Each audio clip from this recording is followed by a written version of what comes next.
Un secret si ancien, si vaste et si puissant, qu'il a traversé les siècles sans jamais être dévoilé pleinement. Un savoir gardé jalousement par les initiés, transmis dans le silence des temples et inscrit dans des symboles que seules quelques âmes éveillées pouvaient déchiffrer.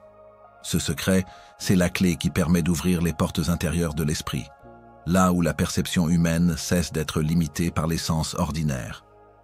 La glande pinéale, ce minuscule joyau caché au centre de notre cerveau, est depuis toujours considéré comme le point de passage entre le visible et l'invisible. Mais attention, une fois que tu sais, tu ne peux plus revenir en arrière. Ce que je vais partager ici n'est pas une légende ni une simple spéculation. C'est une méthode, une pratique qui fut tenue cachée, précisément parce qu'elle pouvait changer à jamais la manière dont un être voit le monde. Depuis que l'homme contemple le ciel, il cherche à comprendre ce qui dépasse la matière. Les anciens Égyptiens parlaient de l'œil d'Horus, les philosophes grecs évoquaient le siège de l'âme, et les sages de l'Inde le connaissaient sous le nom de troisième œil. Partout à travers les civilisations, l'humanité a pressenti l'existence d'un centre sacré, enfoui au cœur de l'être, qui lui permettrait d'accéder à une vision supérieure. La glande pinéale est un mystère. Scientifiquement, on la décrit comme une petite glande endocrine, grosse à peine comme un grain de riz, qui sécrète la mélatonine et régule nos cycles de sommeil.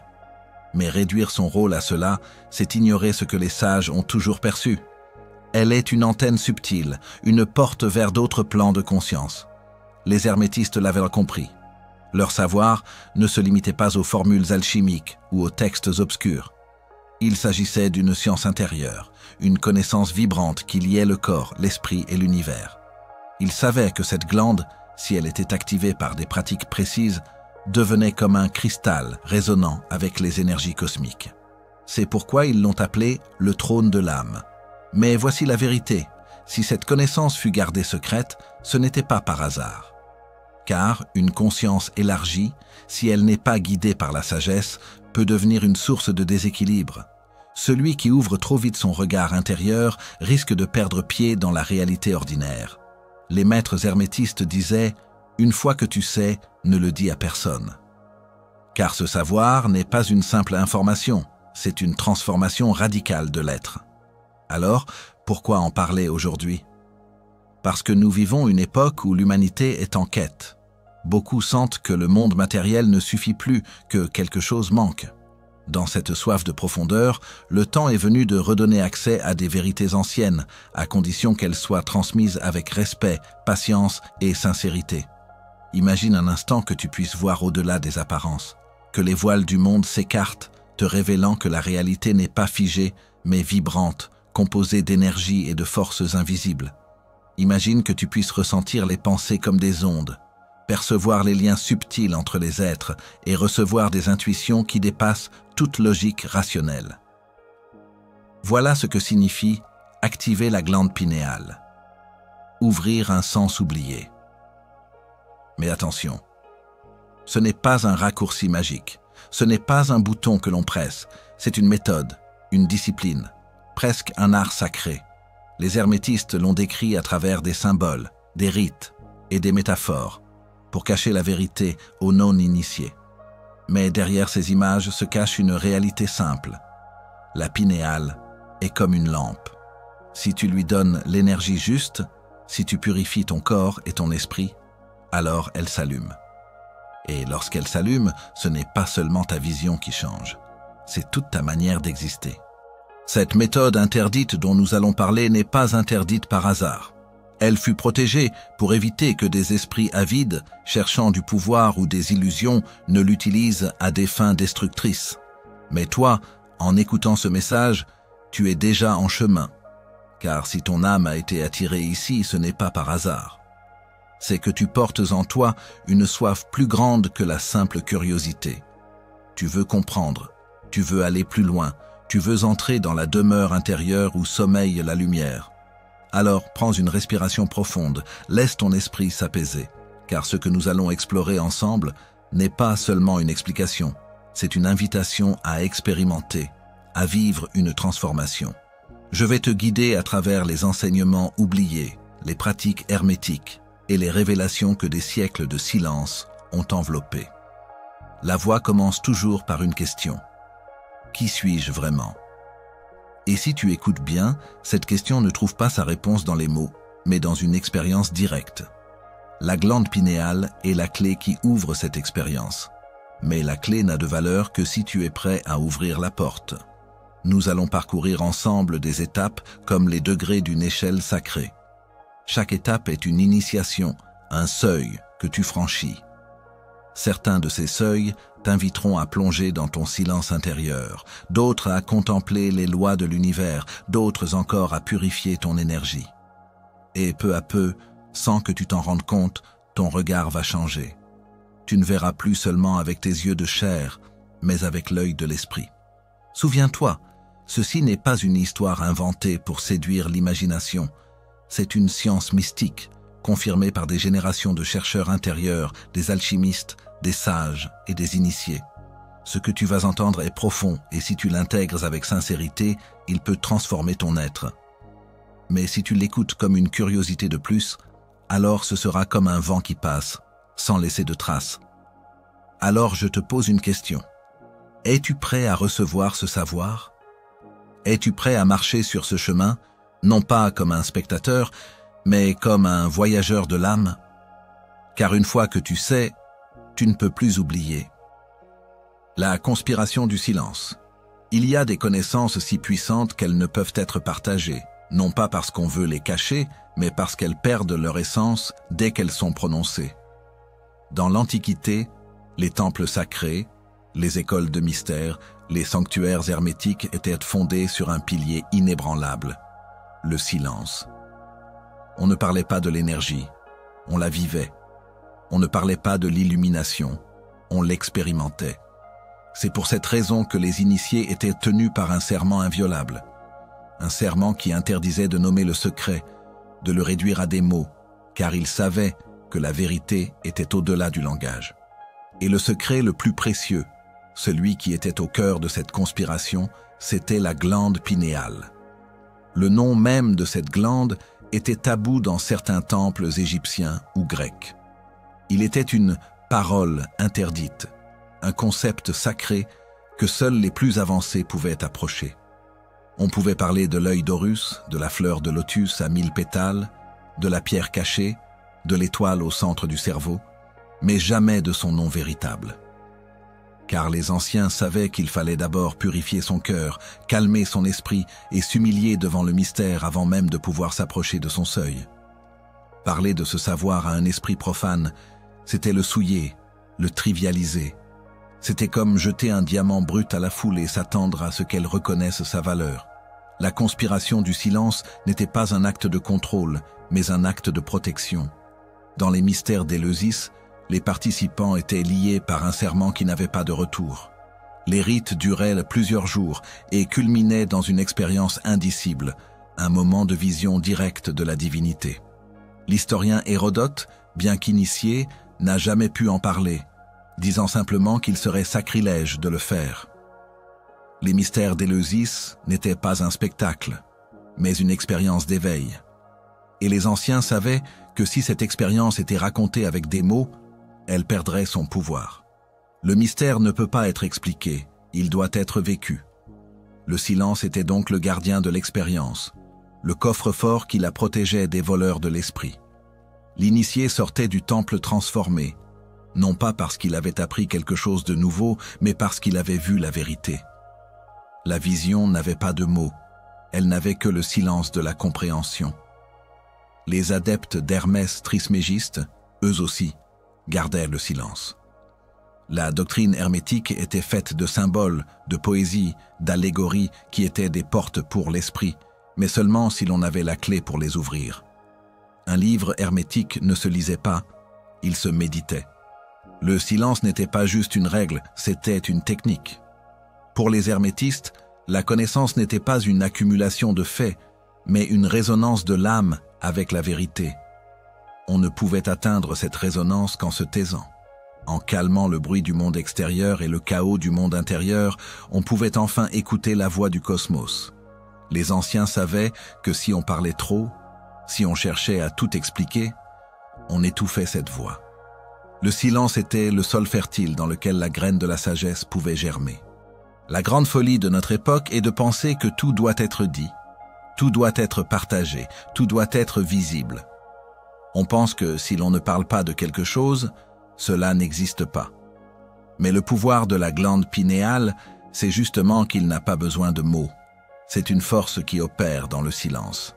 C'est l'essence de l'intuition, du sixième sens, de la connexion subtile.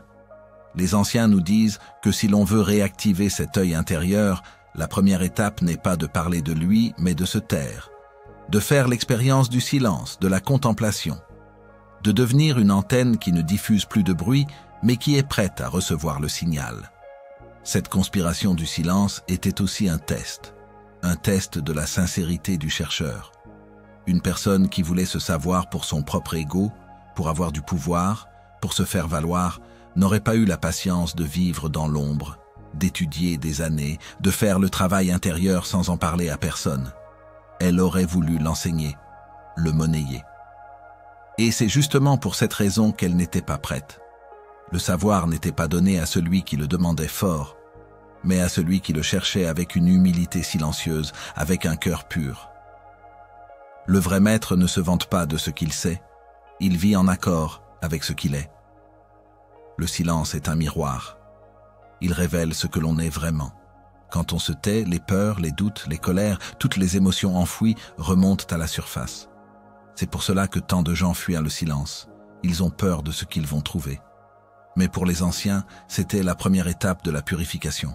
On ne peut pas activer la glande pinéale si notre cœur est plein de bruit et de chaos.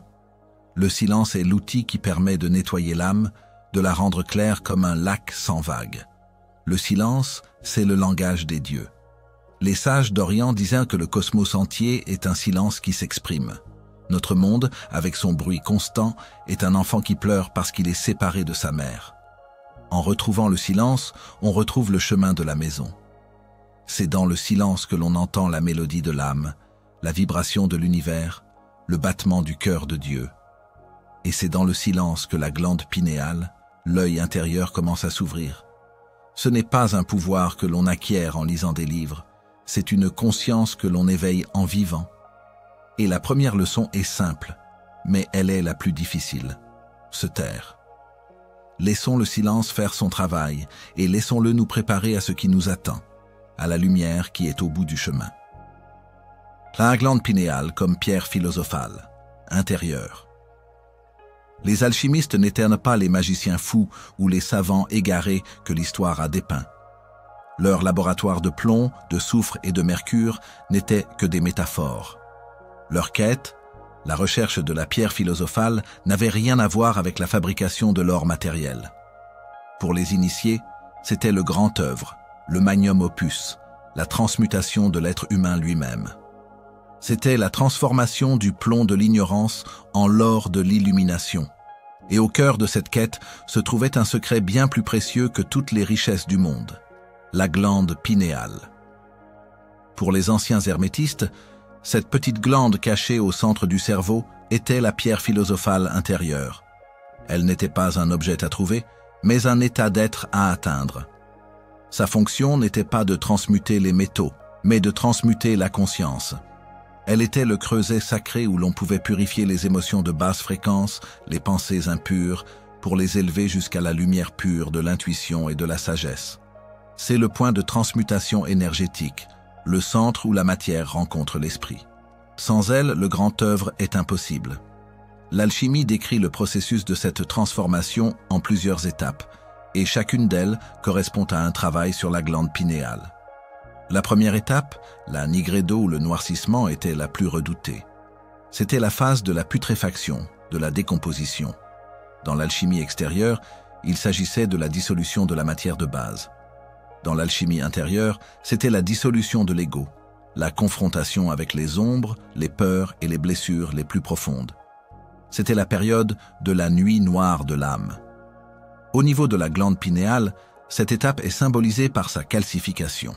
Le stress, la peur, l'alimentation moderne, le manque de lumière naturelle ont fait de cette glande un petit morceau de pierre. Elle est devenue un plomb, inerte, incapable de faire son travail. C'est l'état dans lequel se trouve la grande majorité de l'humanité. L'œil est fermé, les canaux sont bloqués, et le monde que l'on perçoit est plat, sans âme, sans mystère. Cette calcification n'est pas qu'un problème physique, c'est un symptôme spirituel, un signe de notre séparation de la source. Pour les alchimistes, on ne pouvait pas passer à l'étape suivante sans avoir traversé cette obscurité. Sans faire face à son propre plomb, on ne peut pas le transformer en or. La deuxième étape était l'albédo, le blanchissement. Après la putréfaction de la nigredo, l'alchimiste purifiait la matière en la lavant. Sur le plan intérieur, c'est le travail de purification de l'esprit et du corps. C'est le début de la décalcification de la glande pinéale. Cela se fait par la méditation, le jeûne, le silence, la respiration consciente. C'est à cette étape que l'on se débarrasse des couches de peur, des croyances limitantes, des énergies stagnantes qui ont rendu la glande inerte. On commence à réveiller ses sens subtils. On perçoit des énergies, des couleurs, des sons que l'on n'entendait pas avant. L'esprit devient plus clair, plus lucide. Le cerveau droit et le cerveau gauche commencent à communiquer. Le monde ne paraît plus aussi solide et immuable. On commence à voir la matrice. La glande pinéale commence à s'éclaircir, à devenir comme un cristal pur. Ce n'est pas encore l'illumination, mais c'est le chemin vers la lumière. Puis vient l'étape finale, la rubédo, le rougissement. C'est la phase de la perfection, l'union du ciel et de la terre, la naissance de la pierre philosophale. Dans l'alchimie intérieure, c'est l'éveil complet de la glande pinéale. Elle ne se contente plus d'être purifiée, elle devient un point de feu, une étoile qui émet et reçoit de l'énergie. L'être humain n'est plus un simple mortel, mais un être éveillé, capable d'une conscience directe, d'une connaissance qui ne passe plus par les mots, mais par la compréhension instantanée. C'est à ce moment-là que la glande pinéale fonctionne comme un pont, un lien permanent avec la conscience universelle. C'est la fin du voyage et le début d'une nouvelle existence. On ne subit plus la réalité. On est l'artisan d'une réalité harmonieuse. Les émotions de basse fréquence, comme la peur ou la colère, ne disparaissent pas, mais elles sont instantanément transmutées en des vibrations plus hautes, comme la compassion et la sagesse. Le plomb devient de l'or. Le travail des hermétistes n'était pas un jeu. Ils n'essayaient pas d'ouvrir la glande pinéale avec des raccourcis. Ils comprenaient qu'il fallait d'abord préparer le corps, purifier l'esprit et travailler sur l'âme, comme un alchimiste préparait ses métaux. Car si l'on tente d'activer ce centre sans préparation, on risque d'ouvrir la porte à des énergies que l'on ne peut pas gérer. La folie, le déséquilibre, la confusion sont les dangers qui guettent celui qui veut l'or sans faire le travail du feu. Le travail sur la glande pinéale est un retour à soi. C'est un voyage de la périphérie vers le centre, des sens extérieurs vers l'œil intérieur. C'est la reconnaissance que le plus grand pouvoir n'est pas de changer le monde autour de nous, mais de changer la façon dont nous le percevons. Car le monde que l'on perçoit est une projection. Et c'est en transmutant le projecteur, c'est-à-dire notre conscience, que l'on transmute la projection, c'est-à-dire notre réalité. Les anciens disaient que la lumière de l'âme brille au centre du cerveau. Cette lumière, c'est l'énergie purifiée, l'or spirituel que l'alchimiste cherchait. Et la glande pinéale est l'organe qui permet à cette lumière de briller dans notre monde physique. En travaillant sur la pinéale, on travaille sur l'union du ciel et de la terre. On fait descendre l'esprit dans la matière. On fait de notre corps un temple vivant. C'est le plus grand travail qui soit, le seul qui puisse apporter une paix durable et une joie profonde. Le chemin est long, il demande du courage et de la patience, mais il mène à la plus belle des découvertes, celle de la lumière qui est en vous. Le langage secret de la lumière. Pour les sages, le monde que l'on perçoit n'est pas fait de matière, mais de lumière. Non pas la lumière physique que nos yeux voient, celle des lampes et du soleil, mais une lumière primordiale, une lumière de l'esprit, une énergie pure qui compose tout ce qui existe. Les anciens disaient que tout est fait de lumière condensée. Et si la glande pinéale était l'organe secret capable de lire cette lumière, de comprendre son langage? Car la glande pinéale est, pour les hermétistes, un récepteur de photons subtils, un capteur biologique qui peut percevoir les fréquences de l'univers que nos yeux de chair ne peuvent pas voir. Dans les manuscrits que nous avons déterrés, les mystiques parlaient de la nourriture de lumière, Ils ne parlèrent pas de ne plus manger, mais de se nourrir d'une autre façon, d'une façon plus essentielle. Ils s'asseyaient au lever ou au coucher du soleil, quand la lumière est douce et dorée, et ils méditaient en regardant la source. Ils ne regardèrent pas avec leurs yeux physiques, mais avec leur œil intérieur. Ils visualisaient la lumière du soleil entrant par le front et descendant jusqu'au centre de leur cerveau, jusqu'à la glande pinéale. Ils croyaient que cette lumière était un élixir sacré, capable de décalcifier la glande et de la rendre plus vivante, plus réceptive. Ce n'était pas une pratique physique, c'était une pratique spirituelle. C'était une manière de dire au corps « Je me nourris à une autre source que la matière. Je me nourris de la source de toute vie. » On a souvent oublié que la lumière n'est pas juste là pour éclairer. La lumière du soleil est une force vitale, un transporteur d'informations et d'énergie. Nos corps, nos cellules sont en résonance avec elle. Les anciens le savaient. Ils construisaient leur temple de manière à ce que la lumière du soleil pénètre à des moments précis de la journée ou de l'année pour activer les énergies sacrées à l'intérieur du temple et à l'intérieur de ceux qui s'y trouvaient. Ils vénéraient le soleil non pas comme un dieu extérieur, mais comme un symbole de la lumière intérieure, de la conscience qui est en chacun de nous. La glande pinéale était leur soleil intérieur, et en se connectant à la lumière extérieure, ils éveillaient la lumière intérieure. Aujourd'hui, nous vivons dans des boîtes de ciment, baignées de lumière artificielle. Nous nous protégeons du soleil, nous le craignons. Mais la lumière artificielle n'a pas le même spectre, pas la même vibration que la lumière naturelle. Elle ne nourrit pas l'âme. Elle nourrit l'œil physique, mais elle affame l'œil intérieur. C'est l'une des raisons principales de la calcification de la glande pinéale dans le monde moderne. Elle est coupée de sa source de nourriture, de la lumière subtile dont elle a besoin pour fonctionner. Elle est comme une plante que l'on essaye de faire pousser dans une pièce noire avec une ampoule électrique. Elle survit, mais elle ne fleurit pas. La méthode des hermétistes nous rappelle que pour retrouver notre nature sacrée, nous devons nous reconnecter à la lumière du soleil, non seulement physiquement, mais spirituellement. La glande pinéale est l'organe qui nous permet de percevoir que tout ce qui est autour de nous est un océan de lumière et de conscience. La science moderne commence à parler de photons qui circulent dans le cerveau, de lumière émise par le corps. Les anciens le savaient déjà. Pour eux, l'illumination n'était pas juste une idée, c'était un état biologique. C'était le moment où l'organisme humain devenait si pur qu'il commençait à rayonner sa propre lumière. La glande pinéale était le phare de ce navire, le point où la lumière de l'âme pouvait briller le plus fort.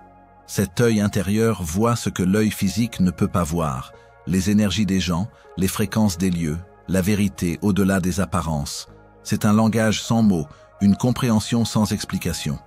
C'est la capacité de se connecter directement à la conscience universelle et de percevoir la réalité telle qu'elle est, unifiée, sans frontières, sans séparation. C'est la fin de la solitude, de la peur, du doute. C'est la certitude que nous faisons partie d'un tout, que nous sommes une seule et même chose. Et cette certitude n'est pas une idée, elle est une vision, une perception que seule la glande pinéale, l'œil de lumière, peut nous donner.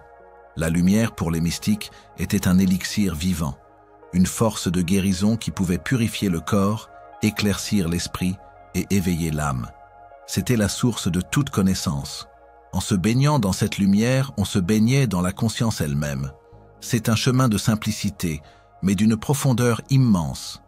Il nous invite à revenir à l'essentiel, à la connexion la plus simple et la plus pure que l'on ait.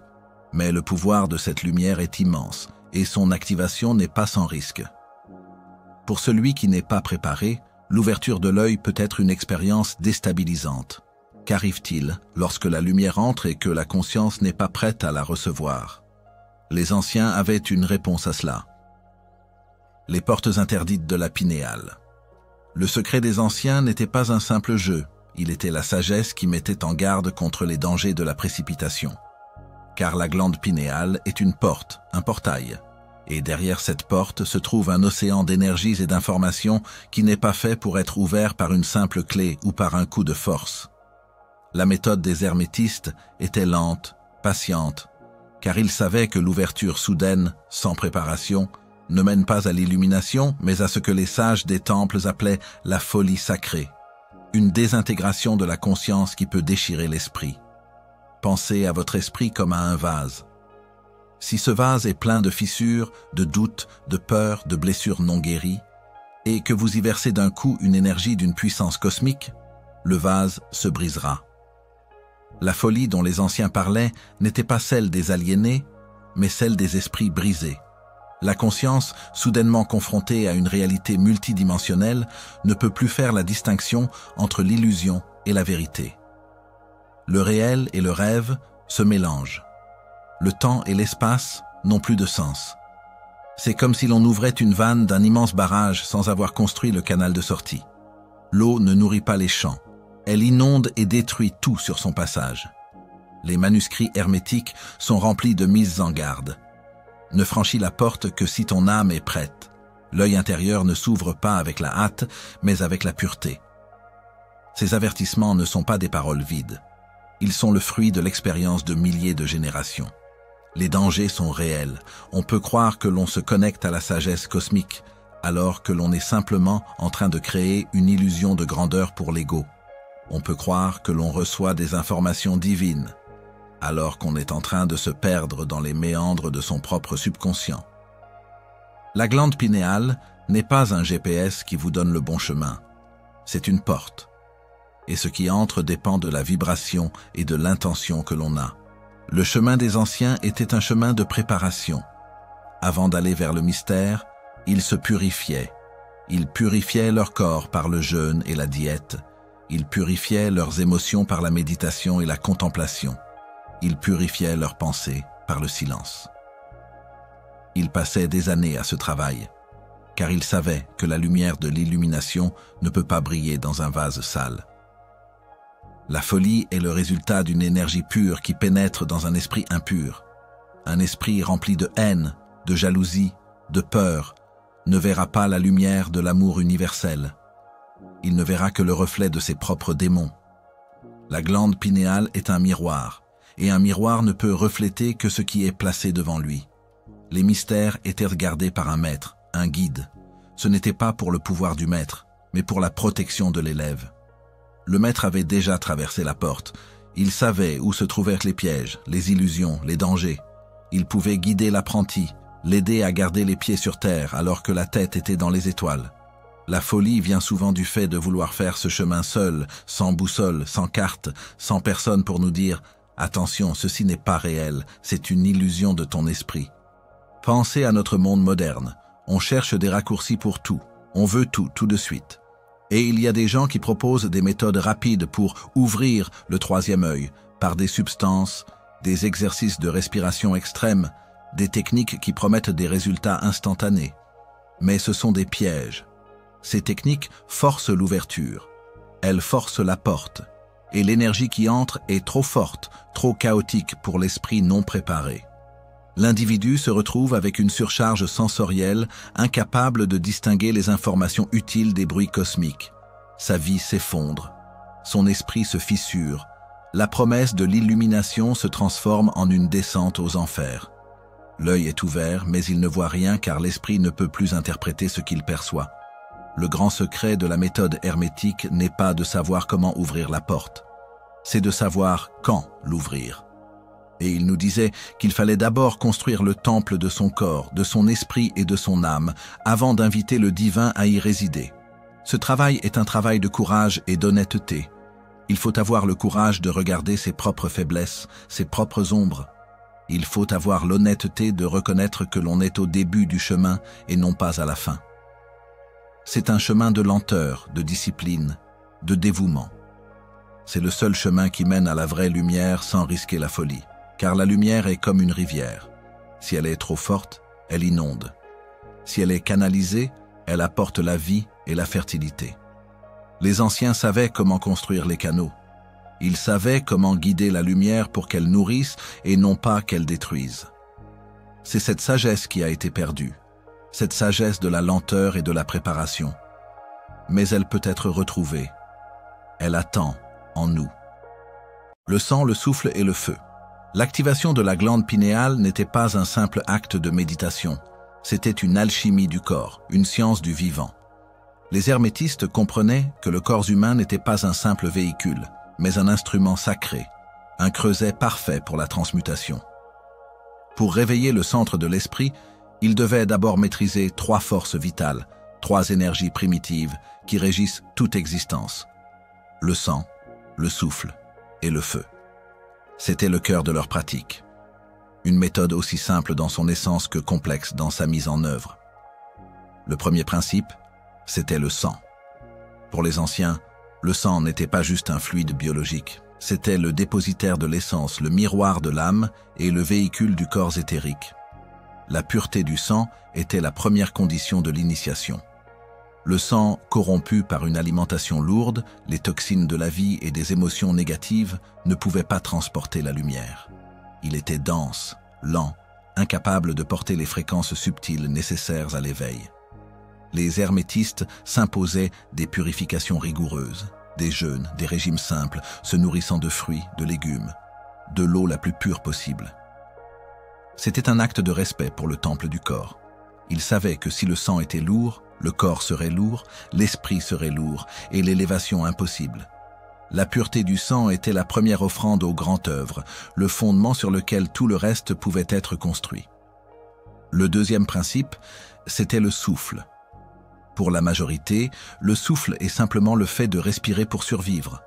Mais pour les hermétistes, c'était le souffle vital, le pneuma, le prana des traditions orientales, l'énergie cosmique elle-même.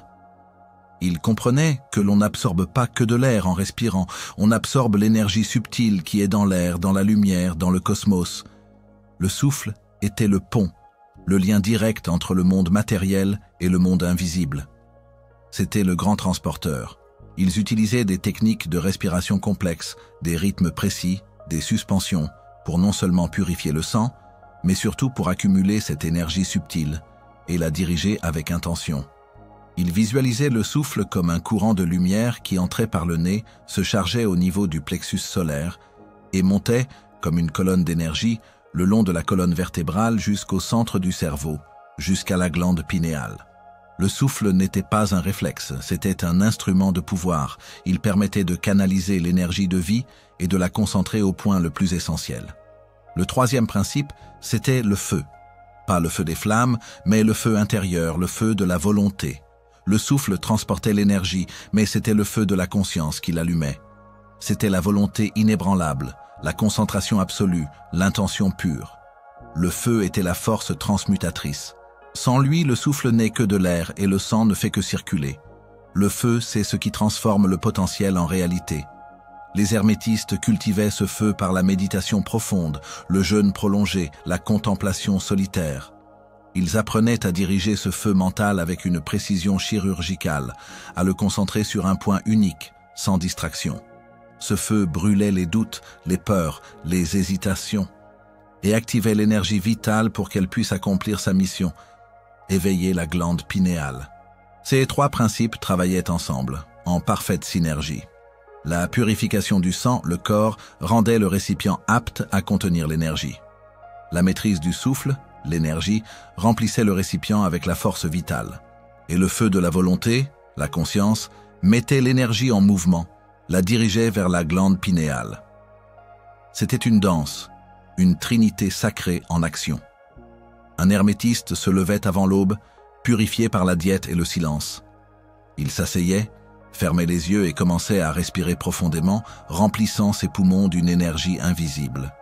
Puis, avec une volonté d'acier, il dirigeait cette énergie vers le centre de son cerveau, visualisant la lumière qui s'y accumulait, la chaleur qui s'y créait jusqu'à ce que la petite glande au centre s'illumine d'une lumière douce. Cette méthode n'avait rien à voir avec la magie des livres. C'était un travail dur et patient, une discipline qui exigeait tout. Mais c'était la seule voie. Le grand secret n'est pas une formule à réciter, mais une vie à mener. C'est le chemin du sang pur, du souffle conscient et du feu intérieur. C'est un retour à l'essentiel, à la sagesse que l'on a perdue en s'éloignant de notre nature. La glande pinéale ne s'ouvre pas avec des clés, elle s'ouvre avec la pureté. Elle s'ouvre avec la maîtrise. Elle s'ouvre quand les 3 forces vitales sont en parfaite harmonie. C'est cette harmonie qui prépare la voie pour une connexion encore plus profonde, une connexion qui nous relie non seulement à notre propre essence, mais aussi au rythme et au temps de l'univers tout entier. Le temps est le rythme cosmique. Le chemin de l'éveil n'est pas un chemin solitaire. Les anciens hermétistes savaient que l'homme n'est pas une entité séparée, mais un miroir du cosmos. Le microcosme reflète le macrocosme. Et au plus profond de l'homme, un organe miniature, la glande pinéale, est l'horloge secrète qui nous lie à la danse éternelle de l'univers. Sa santé et son éveil dépendent de sa connexion et de son harmonie avec les forces du temps et du rythme cosmique, un savoir que nous avons perdu dans notre monde de lumière artificielle et d'horaires fixes. La glande pinéale est, pour les sages, une antenne biologique qui capte les signaux subtils du Soleil et de la Lune. Elle est le centre qui synchronise nos cycles internes avec les grands rythmes de l'univers. Le premier de ces rythmes, le plus évident, est le cycle solaire. Les anciens vivaient et dormaient au rythme du Soleil.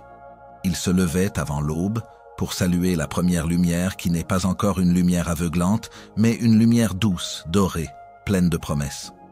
Cette lumière, pour eux, était un véritable élixir de vie. Elle ne nourrissait pas seulement le corps, mais aussi l'âme. Elle réveillait la glande pinéale, l'inondait d'une énergie subtile, la préparait pour le travail de la journée.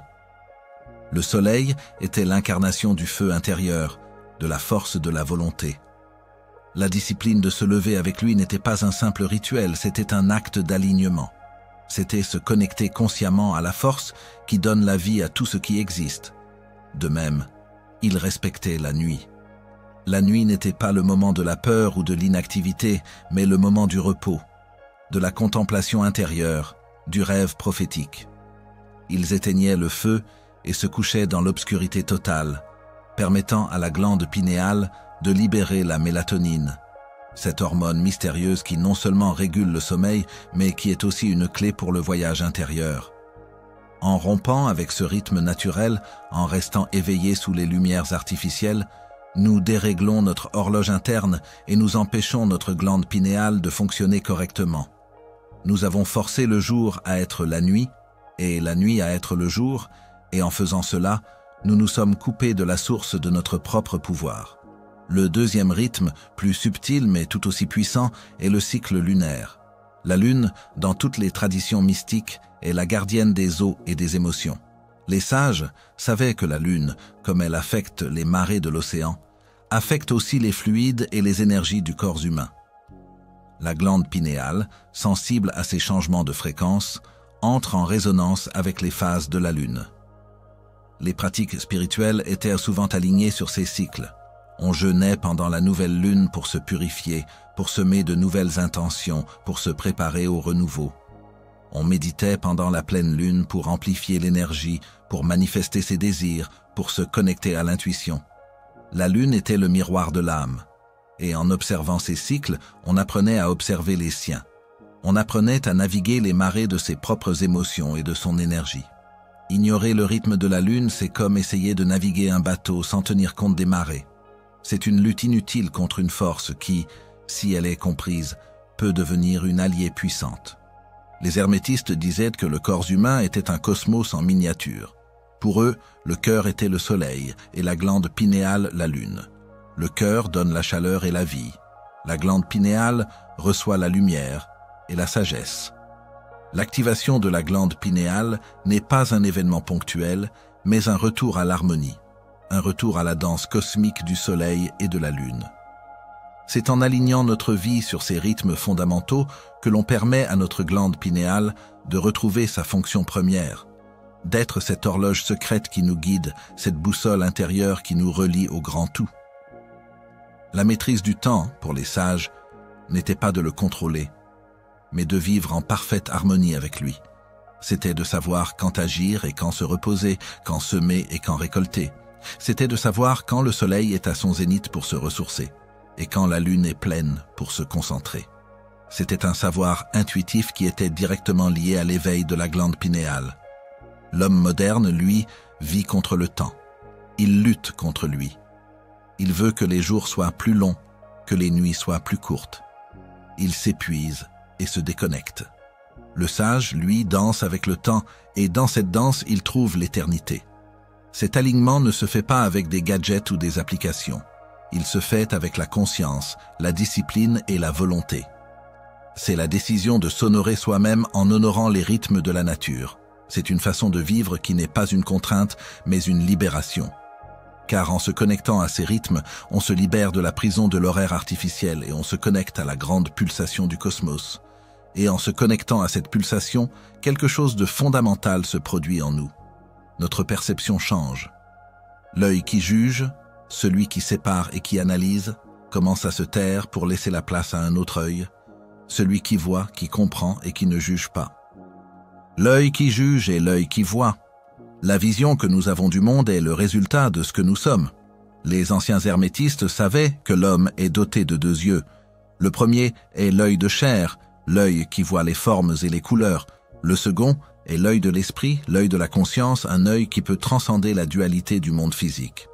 L'activation de la glande pinéale est la transformation de l'un en l'autre, le passage de l'œil qui juge à l'œil qui voit. L'œil qui juge est l'œil de l'intellect, l'œil de l'ego. Il est conditionné par la peur, l'habitude et le jugement. Quand il regarde le monde, il ne voit pas ce qui est, mais ce qu'il a été éduqué à voir. Il voit un arbre et pense « c'est un chêne, il est vieux, sa branche est cassée, il ne sert à rien ».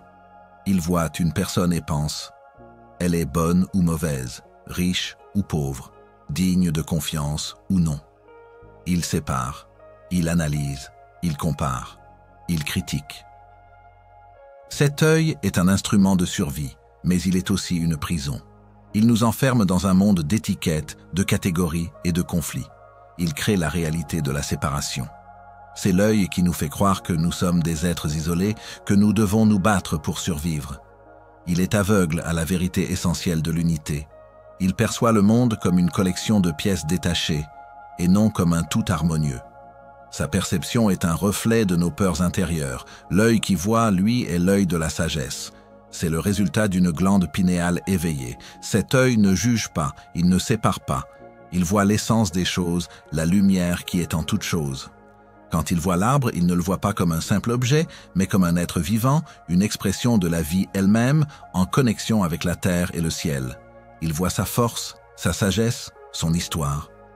Quand il voit une personne, il ne voit pas son apparence, ses défauts, ses étiquettes, mais il voit la lumière qui est en elle. Il voit l'unité de toute vie. Cet œil perçoit la vérité non pas comme un fait, mais comme une énergie. C'est l'œil de l'intuition, l'œil de la compassion. C'est l'œil qui sait au fond de lui qu'il n'y a pas de bien ou de mal absolu, mais un flux d'énergie, un mouvement, un rythme.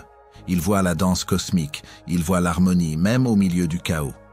La glande pinéale est le miroir de cette transformation. Elle n'ajoute rien à notre perception. Elle enlève. Elle enlève les couches de jugement, de peur, de préjugés, de conditionnements qui ont obscurci notre vision. Une fois activée, elle permet à la lumière de l'âme de briller et d'éclairer la réalité telle qu'elle est, sans distorsion. C'est pourquoi les hermétistes l'appelaient le miroir de la vérité. Il ne peut pas mentir, il ne peut que refléter ce qui est. L'éveil de la glande pinéale n'est pas l'acquisition d'un nouveau pouvoir, c'est la redécouverte d'un sens originel. C'est le retour à une vision pure. Ce passage de l'œil qui juge à l'œil qui voit est la plus grande révolution intérieure qui puisse arriver à un être humain. Il met fin à la guerre intérieure. Quand on ne voit plus le monde en noir et blanc, quand on ne voit plus d'ennemis, quand on ne voit plus de problèmes, mais des opportunités de croissance, la vie devient une expérience fluide, sans lutte. On cesse de vouloir contrôler les autres et de vouloir changer le monde, et on se contente de le comprendre. On trouve la paix dans l'acceptation. Ce chemin de transformation est ce qui distingue le mystique du charlatan, le sage de l'érudit. Le charlatan peut parler des années de la glande pinéale, de ses pouvoirs, de ses secrets, mais son œil qui juge ne verra jamais la vérité. Il n'aura qu'une vision intellectuelle et ne pourra jamais la vivre. Le sage, lui, peut être silencieux. Il peut ne jamais prononcer le mot « pinéal », mais son œil qui voit, lui, le relie à tout ce qui est, et il vit chaque instant dans l'unité. Mais cette vision, si elle n'est pas ancrée dans un cœur pur, peut aussi devenir une source d'illusion. Le miroir de la pinéale peut refléter la lumière. Mais si l'intention est impure, si le cœur est plein de doutes, le miroir peut être utilisé pour créer une fausse lumière. On peut se voir dans le miroir comme un être de lumière, alors que l'on est toujours plein d'ombre. C'est le danger. C'est l'illusion suprême qui attend celui qui n'a pas fait le travail intérieur. Les dangers de la fausse lumière? Le voyage intérieur vers l'éveil de la glande pinéale est semé d'obstacles, mais le plus perfide n'est pas le doute ou la stagnation. C'est l'illusion du progrès, la certitude d'avoir atteint la lumière alors qu'on est piégé dans les reflets de l'ego. C'est le danger de la fausse lumière, une lumière qui semble divine, mais qui n'est que la projection de nos propres désirs et de notre orgueil. Les hermétistes mettaient en garde leurs disciples contre ce piège, car il est le plus difficile à reconnaître. On peut échapper à la folie en se préparant, mais la fausse lumière, elle, séduit et rassure, nous laissant dans une prison dorée dont on ne veut pas s'échapper. La fausse lumière est le résultat d'une intention impure. Si le désir d'éveiller la glande pinéale est motivé par l'envie d'avoir du pouvoir, d'être spécial, de recevoir des visions ou de se sentir supérieur aux autres, alors le processus est vicié dès le départ. La glande pinéale, agissant comme un miroir, reflètera non pas la vérité cosmique, mais l'image de ce désir. On peut alors commencer à avoir des visions, à ressentir des énergies, à entendre des voix, mais ces expériences ne sont que le fruit de notre propre subconscient. Elles nous montrent ce que nous voulons voir, elles nous disent ce que nous voulons entendre. On se persuade d'être en contact avec des guides ou des anges, alors qu'on est simplement perdu dans son propre labyrinthe mental, un labyrinthe qui confirme tous les biais de notre ego. Le signe de cette fausse lumière est souvent l'arrogance spirituelle. La personne commence à parler de son éveil avec un sentiment de supériorité. Elle se sent différente au-dessus des autres. Elle juge ceux qui ne sont pas sur le même chemin. Elle utilise le langage de la spiritualité pour justifier son ego. Elle peut réciter des mantras, parler de compassion, mais ses actions et ses pensées les plus profondes sont celles d'une personne qui cherche à être reconnue, à dominer, à avoir de l'ascendant sur les autres. Ce n'est pas la lumière qui la guide, mais l'ombre de son ego. La lumière est devenue un outil, un costume, et non une réalité intérieure. La nécessité de purifier l'intention est la clé pour éviter ce piège. Les hermétistes insistaient sur ce point. L'alchimie intérieure doit être entreprise pour l'amour de la vérité, pour le simple désir de connaître sa propre nature et pour être au service de tous. La question n'était pas « qu'est-ce que je peux en retirer ?» mais « qu'est-ce que je peux devenir pour le bien de l'univers ?» Ce changement d'intention est un changement de fréquence.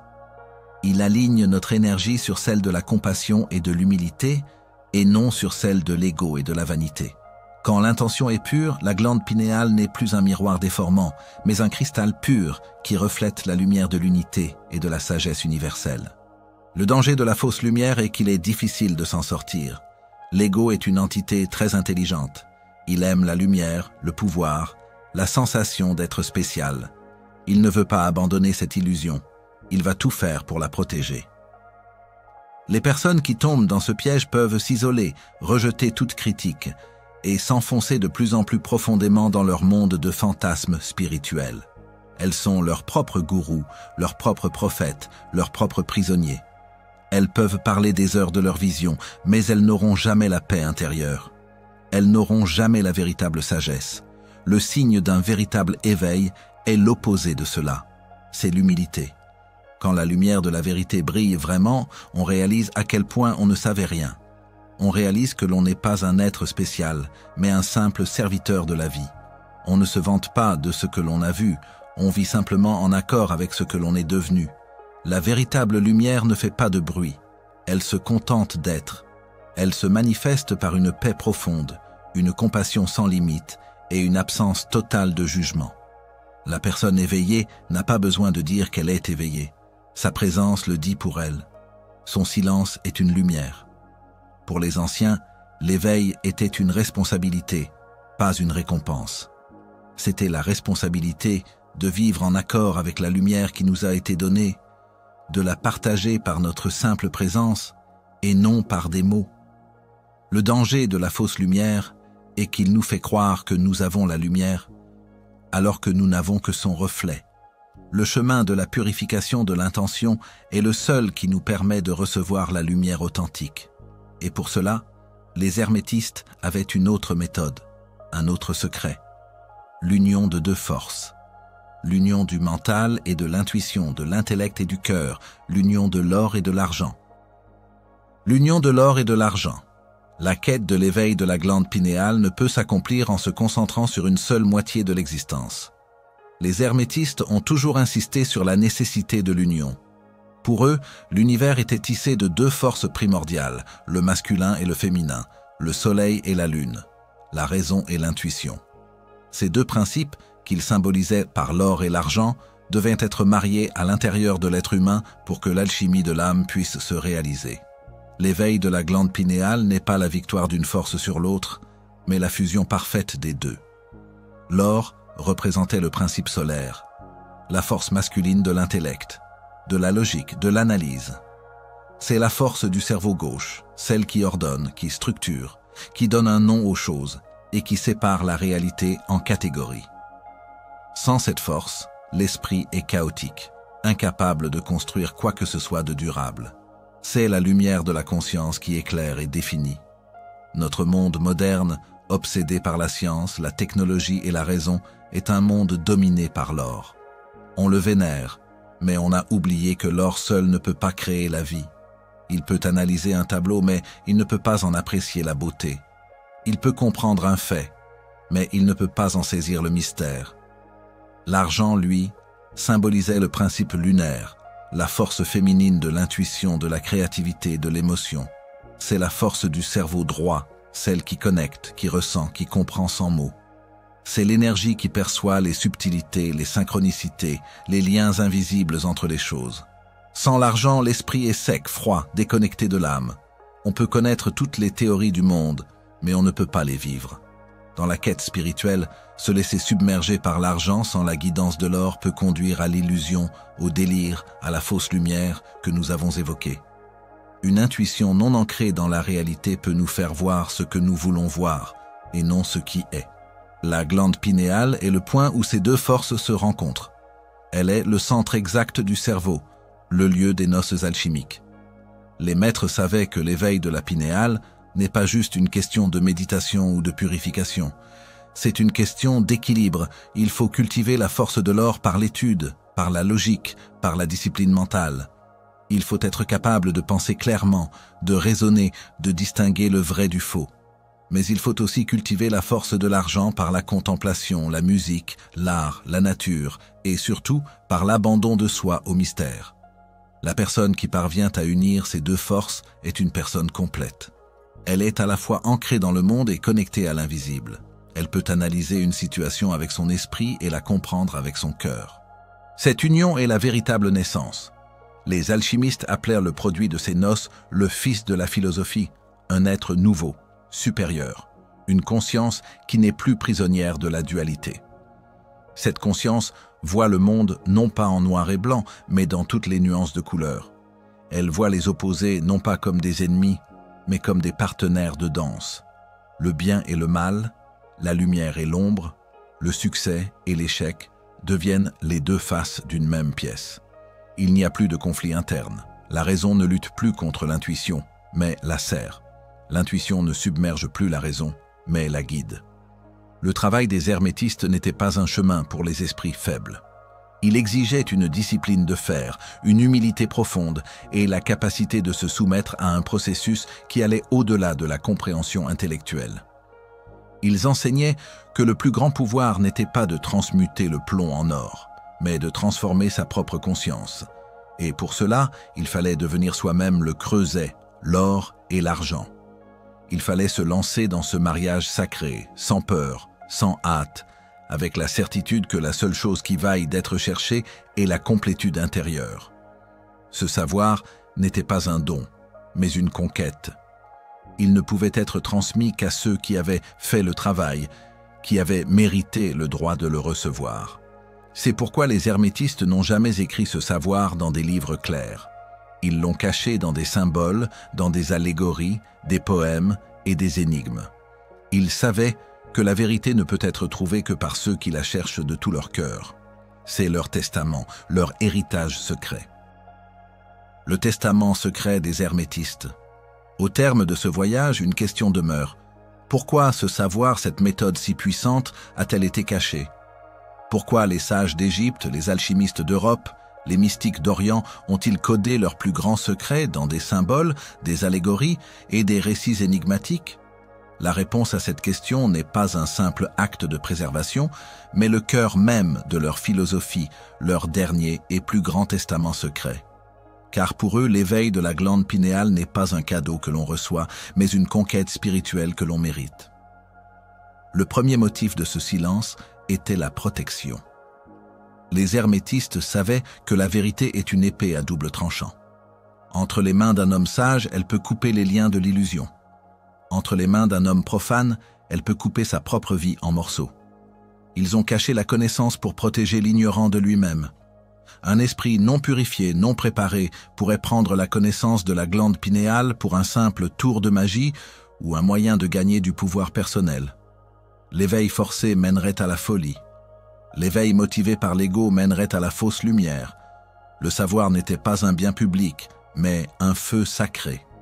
Et un feu doit être contenu dans un foyer solide, pas jeté sur la paille sèche. Les symboles étaient ce foyer. Ils repoussaient les curieux mais invitaient les sincères. Ils n'étaient pas des murs pour cacher, mais des portes pour ceux qui avaient la volonté et l'humilité de les ouvrir. Le second motif, plus profond, était la transmission elle-même. Les anciens comprenaient que l'acte de chercher est l'essence de l'initiation. La vérité ne peut pas être enseignée, elle doit être découverte. Le maître ne pouvait pas donner la clé, il pouvait seulement pointer vers l'endroit où elle était cachée. Et le lieu où elle était cachée était le cœur de l'apprenti lui-même. Le travail de déchiffrer les textes, de méditer sur les symboles, de se perdre dans les allégories, était le processus même qui purifiait l'esprit, qui calmait l'ego, qui développait la patience et l'intuition. Le chemin de la conquête de la glande pinéale n'est pas un chemin que l'on parcourt en quelques heures. C'est un chemin de toute une vie. Pensez à la différence entre lire une carte et explorer la terre. Un livre peut vous donner la carte. Il peut vous dire où se trouve la montagne, où coule la rivière. Mais pour connaître la montagne, pour sentir la brise de la rivière, il faut y aller soi-même. Il faut faire le voyage. Les hermétistes ont donné des cartes, mais ils savaient que la vraie connaissance n'est pas dans la carte, elle est dans le voyage. La glande pinéale ne s'active pas avec une formule, mais avec le temps, la discipline, la purification du sang, la maîtrise du souffle et l'unité du cœur et de l'esprit. Chaque pas sur ce chemin est une leçon. Chaque obstacle est une opportunité de grandir. Et chaque fois que l'on pense avoir trouvé la réponse, on se rend compte qu'il y a une vérité encore plus profonde. La transmission ne se faisait pas par des mots, mais par la présence. Le maître ne disait pas le secret, il le transmettait dans le silence. Il était l'incarnation de ce savoir. L'étudiant, en passant du temps avec le maître, en observant sa sagesse, en écoutant son silence, en se laissant inspirer par son aura, trouvait la vérité en lui-même. Le secret n'était pas la connaissance, mais la sagesse. Et la sagesse, on ne la lit pas dans les livres, on la vit. La conquête de la glande pinéale est la conquête de soi. C'est le moment où l'on réalise que tout ce que l'on a cherché à l'extérieur a toujours été à l'intérieur. Le grand testament secret des hermétistes est qu'il n'y a pas de secret. Tout est là, en pleine vue, mais nous sommes trop aveuglés par le bruit, par les distractions, par la peur et par notre propre ego pour le voir. La vérité est simple, mais notre esprit l'a rendue complexe. Le chemin est direct, mais nous avons préféré le parcourir dans des détours. Le travail n'est pas de découvrir une nouvelle vérité, mais de se rappeler la vérité que l'on a toujours connue. L'éveil de la glande pinéale n'est pas la naissance d'un nouveau pouvoir, mais le retour à notre état originel, à notre état de conscience pure. C'est la conquête de la vérité en nous. Et une fois que cette vérité est conquise, elle ne peut plus jamais être perdue. Le travail est personnel. Il ne se prouve pas, il ne se vante pas. Il se vit. Celui qui a activé la glande pinéale ne parle pas de ses visions. Il se contente d'être la lumière dans le monde. Il ne cherche pas la reconnaissance, il cherche la paix. Son silence est plus éloquent que n'importe quel discours. Son existence est un phare pour les autres. La glande pinéale n'est pas un don, mais une conquête. Le chemin que nous avons parcouru ensemble n'est pas celui d'un savoir ordinaire. C'est le chemin des héros intérieurs, de ceux qui ont osé regarder au plus profond d'eux-mêmes pour y trouver une vérité plus grande que toutes les richesses du monde. Nous avons exploré le silence, ce gardien de l'esprit, et la glande pinéale, cette pierre philosophale intérieure. Nous avons parlé du langage secret de la lumière et des dangers de la fausse clarté. Nous avons vu l'union de l'or et de l'argent et le testament secret qui nous a été laissé. Mais si tout cela n'était que le décor, la mise en scène, d'un voyage encore plus essentiel, si le secret des secrets n'était pas la glande elle-même, mais la conquête du soi. Les anciens savaient que l'homme cherche toujours à l'extérieur ce qu'il a perdu à l'intérieur. Il cherche le pouvoir dans l'argent, la sagesse dans les livres, le bonheur dans les relations. Mais tout cela n'est que le reflet d'une quête bien plus fondamentale, la quête du soi. La glande pinéale n'est pas le but de ce voyage, elle est la boussole. Elle n'est pas le trésor, mais la carte qui mène au trésor. Et le trésor, c'est l'être que l'on est vraiment. L'être divin qui dort sous les couches de peur, de doute et de conditionnement. La véritable alchimie n'est pas de transformer le plomb en or, mais de transformer l'ego en soi. Imaginez une immense cathédrale, avec des murs épais, une lumière douce, des vitraux colorés. La glande pinéale n'est pas la cathédrale elle-même, mais la petite clé qui ouvre le portail vers la lumière de la conscience qui est à l'intérieur. Tant que l'on est obsédé par la clé, on ne peut pas entrer. On doit comprendre que la clé est inutile sans la volonté de l'utiliser, sans le courage de franchir la porte.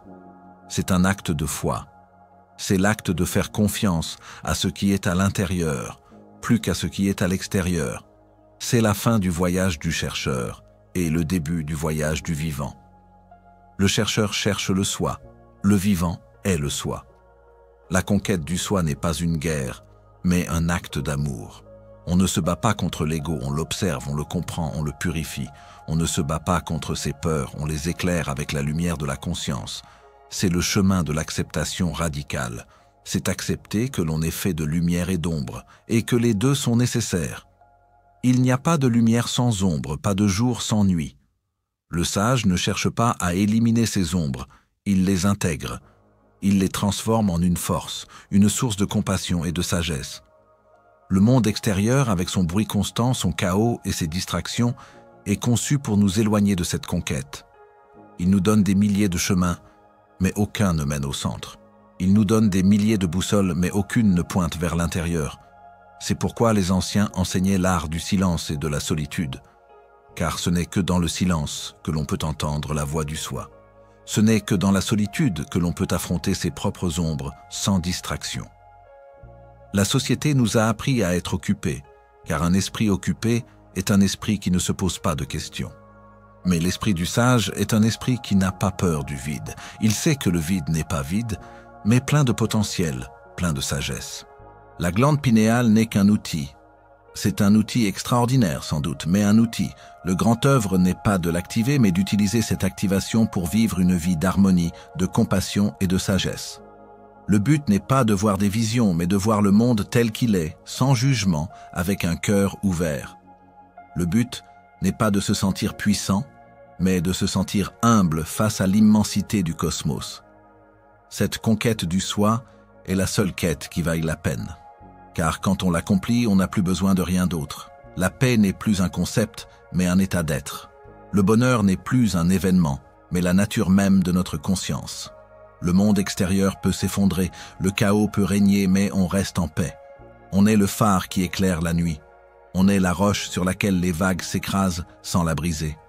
Ce chemin n'est pas facile. Il demande du courage.